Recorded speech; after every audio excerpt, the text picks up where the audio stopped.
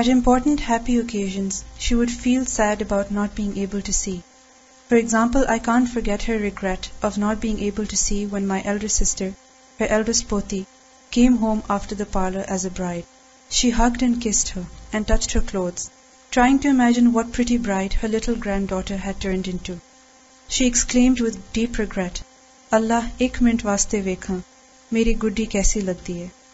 Sometimes when she was alone for a long time or couldn't sleep all night, she would say, Allah, kabhi ek tara dekhun,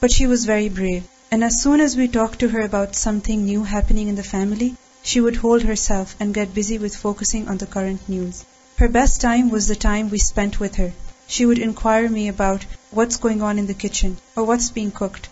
They need to be a part of all the happenings. When I asked her about her youth and women's clothing and fashions of those times, her face would lit up, and she described in detail about her ghararas and jalidar dupattas, and I would, like a friend, comment how Dadaji liked her then and what he used to say when she looked pretty in the bright colored outfits. I can't describe her face of that moment. The shy smile, the pleasure of days long gone by would then come back to her. We would both laugh and she would change the topic. Some day when I asked her about how she picked different matches for her sons and daughters, she loved to tell me about all the complicated network of relatives I had heard of umpteen times, and how one event led to another, and how she proposed for my mom, and then the marriage details. Sometimes I would lose interest, but would continue listening while doing something else sitting in her room, just to keep her accompanied. I realized she used to wait for such days when I could sit with her, and if I wasn't, she would sadly exclaim, "Aajkal te bandiyon kol time hi nahi, TV sara time le gaya." Time together and sharing their past. She always insisted on helping us with something, like splitting peas or peeling garlic or green beans. These were tedious tasks for us, but would occupy her for a long time, and she felt great doing them, because then she felt she had more right over the food after her contribution to it. That was her thought. All elderly people love to feel useful. She was my first Quran teacher. May Allah bless her soul in peace. Often she asked us to read Quran loudly in her room, and she almost always used to pick some mistake that we were making while looking at the Quran, and she knew somehow that the word was read wrong, even though she wasn't a hafiza, but had amazing memory of the Quran.